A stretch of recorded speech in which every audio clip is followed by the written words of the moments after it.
comes from the Rat Pack, I think. Let's light this candle. Let's light this candle. There we go. Hi. Just Us Chickens here today. I'm Cindy Collins, one of the co-founders here at Actors Theater of Indiana, resident professional theater company at the Center for the Performing Arts in Carmel, Indiana, roundabout capital of the world. I think that is the official title. So anyway, I get here this morning, late morning, and Scott Osborne has coffee packets from his neighbor. I said, what are those? And they weren't Keurig. He said, oh, you just put them in water and shake it up. And I honestly said, how good could that be? Clearly. So he and Philip Peluso did that.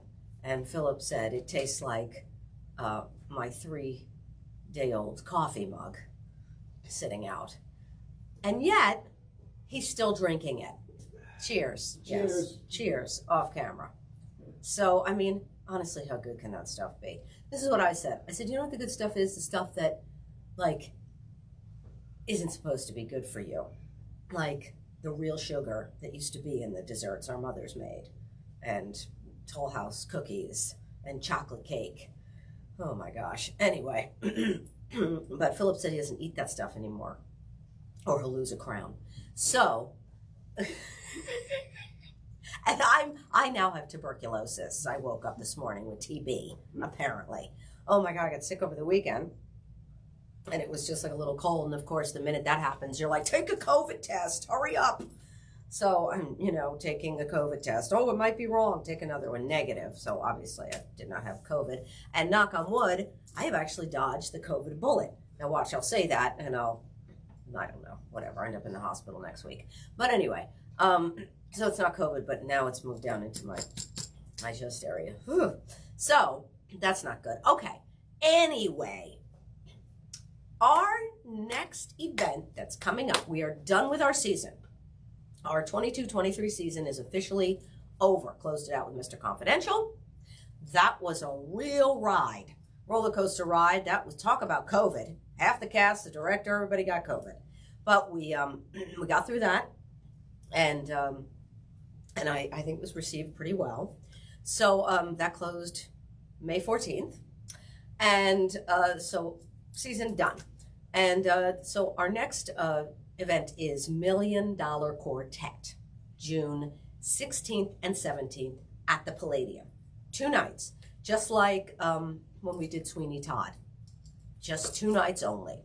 And this is, like I said, June 16th and 17th over at the Palladium. Just special 2 nights only. We've done the show twice before, but always in the studio theater. And it has always done very well for us because it's just a fun, rockin' show. There's nothing that you have to think too deep about it. Oh, look what I have. I have one of our old posters. So the dates, don't look at the date. I'm gonna cover that up. Can you see it? How's that? Oh, I'm getting a thumbs up. So there it is. That's the official logo of the show that we've always used. And this was from the last time we did it. So here's the deal. This show, if you have not seen it, you really should, because it is so much fun.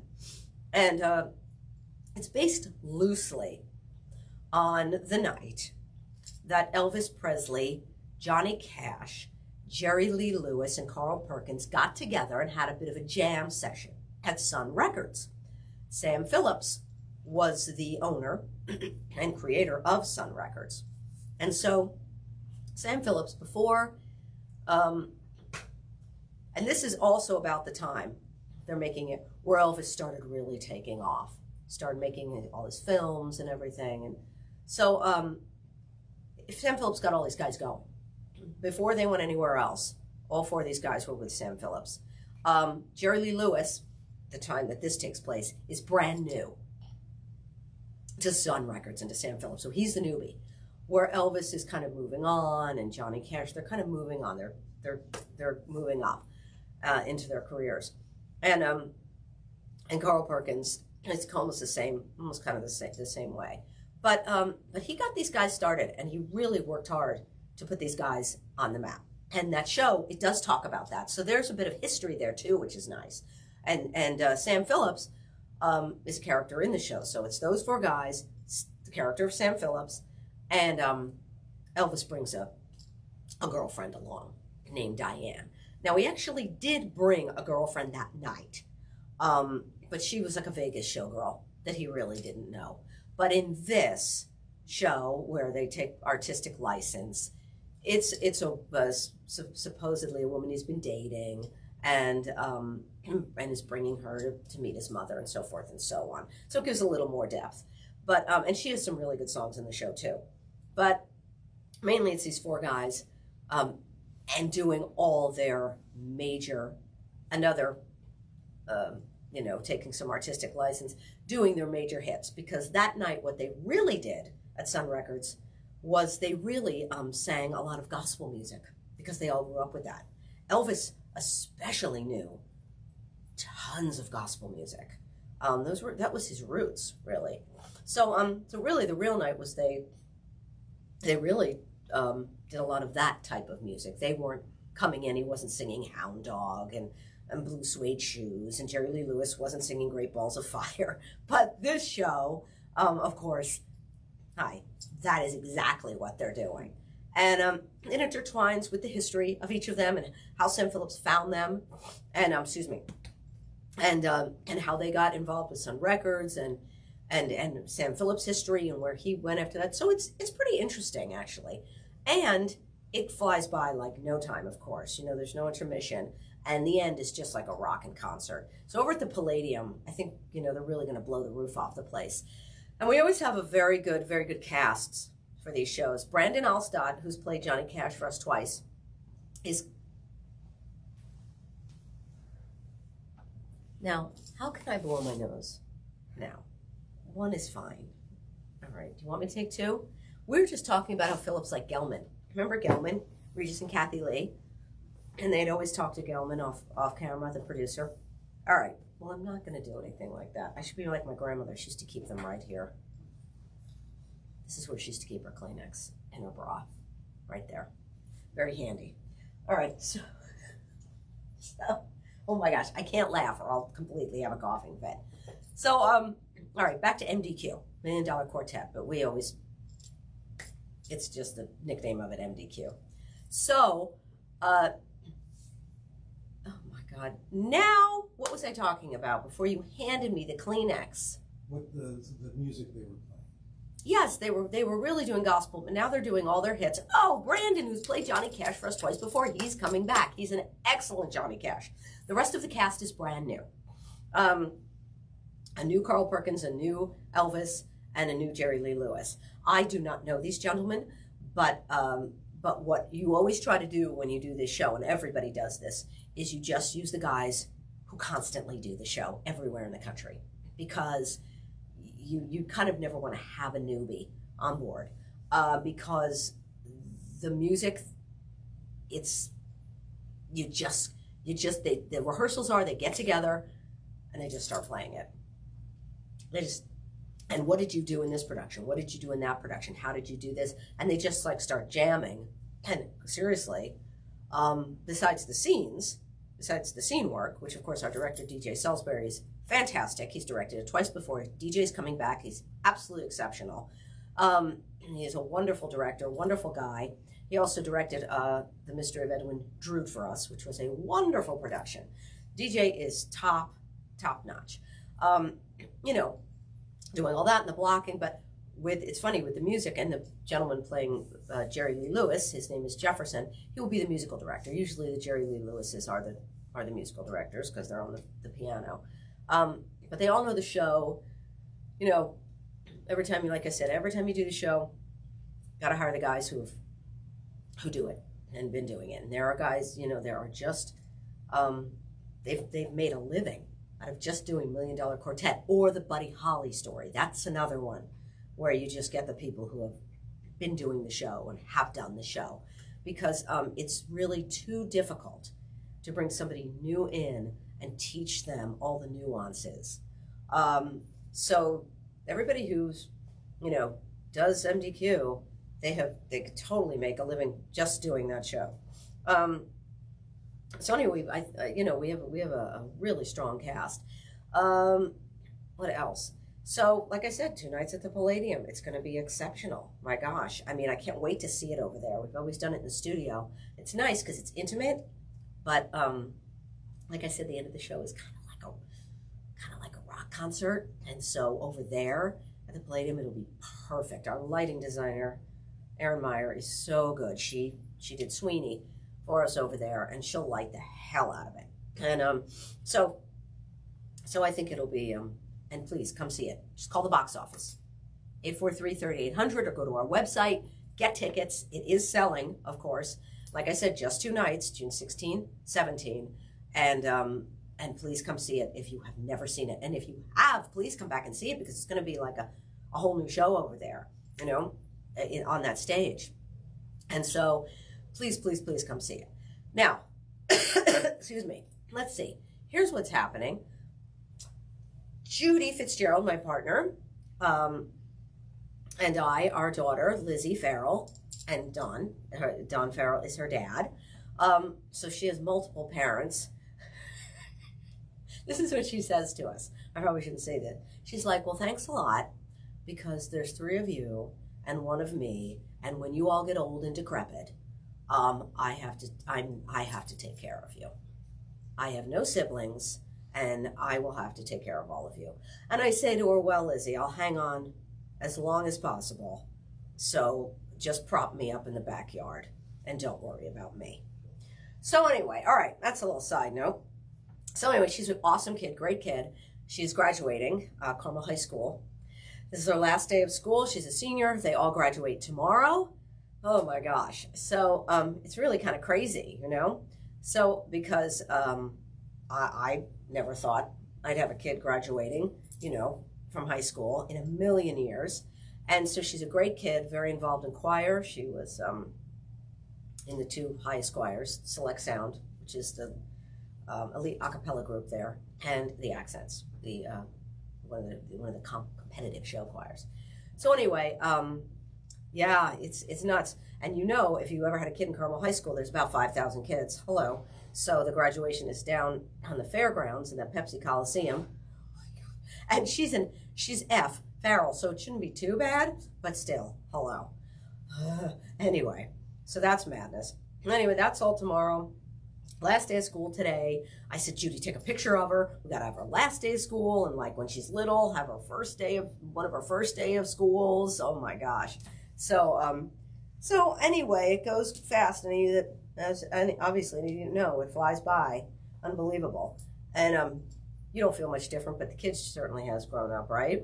And she's getting her hair cut today. Ooh, a cool new do. So that'll be awesome for graduation. And then she's going to be in Mean Girls and with the Young Artist Program at Civic and their review. So she's going to be performing all summer. And I said, wow, I wish I had a gig this summer like that. She says, well, I'm not getting paid. I said, well, neither am I. So what's the difference? No, I'm kidding. Kind of. So anyway, anywho, so that's what's going on there. 10,000 graduation parties. Again, never had a kid graduate. All the graduation parties start this weekend, race weekend. I can't believe people are having graduation parties actually on race weekend, but I guess there's so many of them. People don't have a choice, So we got to start going to those. And of course, Lizzie's having one, but simple. We're just doing it at our house, which most people I've noticed are doing this year. We've gone to a few in the past, which are at country clubs or a rented facility, but everyone that we've been invited to this year, everybody's doing it at home. So, I mean, clearly saves money, especially for us. We're like, yeah, we're doing it in the backyard. So, hello. But that's all people do. They're open houses, so I just want to stop by, chit-chat, possibly drop a check in the basket or whatever container they have. So, it helps the kid out. She's going to go to IU. Yay. So, very excited about that. We will probably be living here in the office when she mortgaging the house. when she goes there. No, it's okay. She's a good student. She got good grades. So we'll be okay.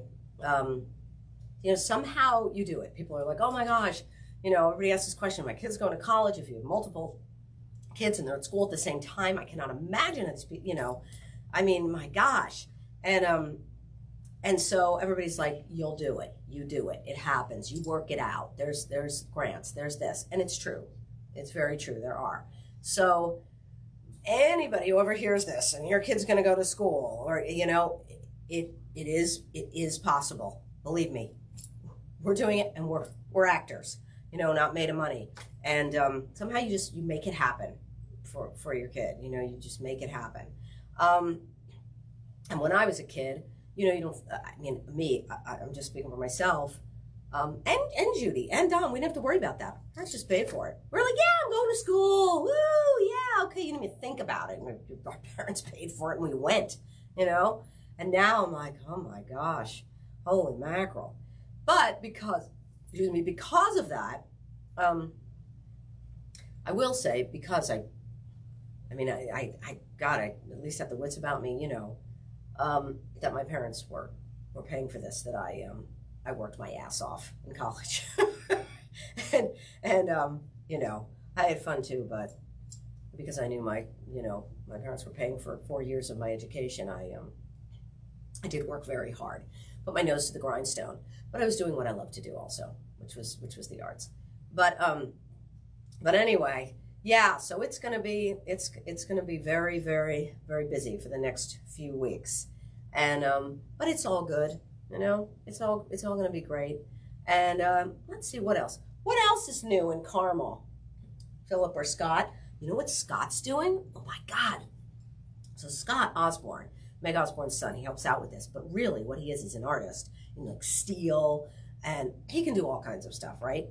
But his main thing is like steel and building things out of steel and metal, and so he's building a chitty chitty bang bang car, right?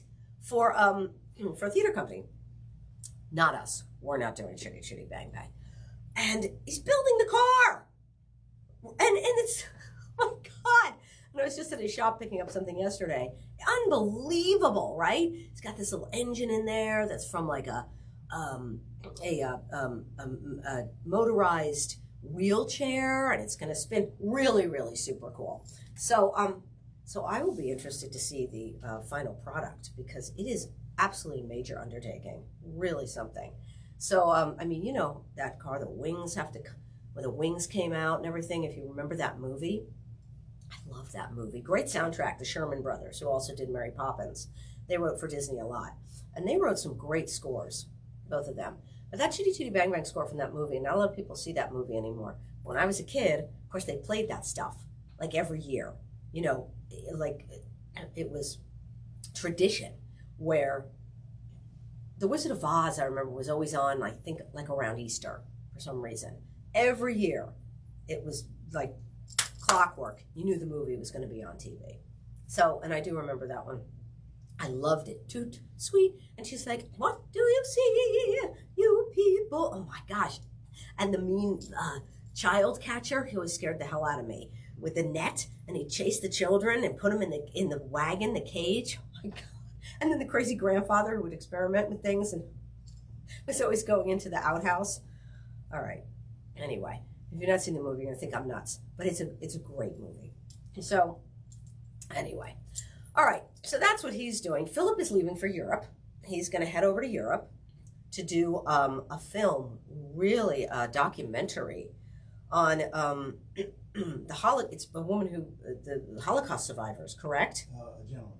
A gentleman, Holocaust survivor, but his wife did not survive. His mom did not survive. His mother. Okay, his mother. God, I'm getting this all. Okay, so his mother did not survive, but she wrote this letter.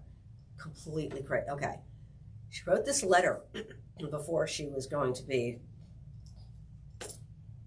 taken away. And this letter survived. I really, like when Philip told me this, I kind of couldn't believe it. She wrote this letter. Who knows where they got, paper, anything to write with, and she wrote a letter to her husband. Correct, Philip? To her husband, talks about her son in the letter, and this letter survived. So Philip has been working on this documentary, and they had a huge event. When was that event, Philip? Because I was asked. October 21. Yeah, October 21. They had this huge event, and I think to kick off the documentary and Yeah, it started everything off. He's a musician. Okay. And he did a benefit concert. So, and then Philip, of course, was involved in that. Well, now they're going to do a huge whole documentary. So he's headed to Europe June 10th. 19. Well, it's close. June 19th to the 29th, I believe, 10 days. Oh, I got the return right. Yeah. So he'll be over there, which will be extremely interesting. Wow. To make that. So I can't wait to see what this documentary will become. The letter is unbelievable, quite frankly. Because I read it. I did the voiceover as the woman, as her voice for this event. Yeah, it was pretty intense. So, and I love stuff like that. I love documentaries. I love history. And, you know, it's funny. Not funny, haha, funny, hilarious. Hitler was so funny. But the Holocaust, anything to do with the Holocaust, events surrounding it, I think will constantly be of interest.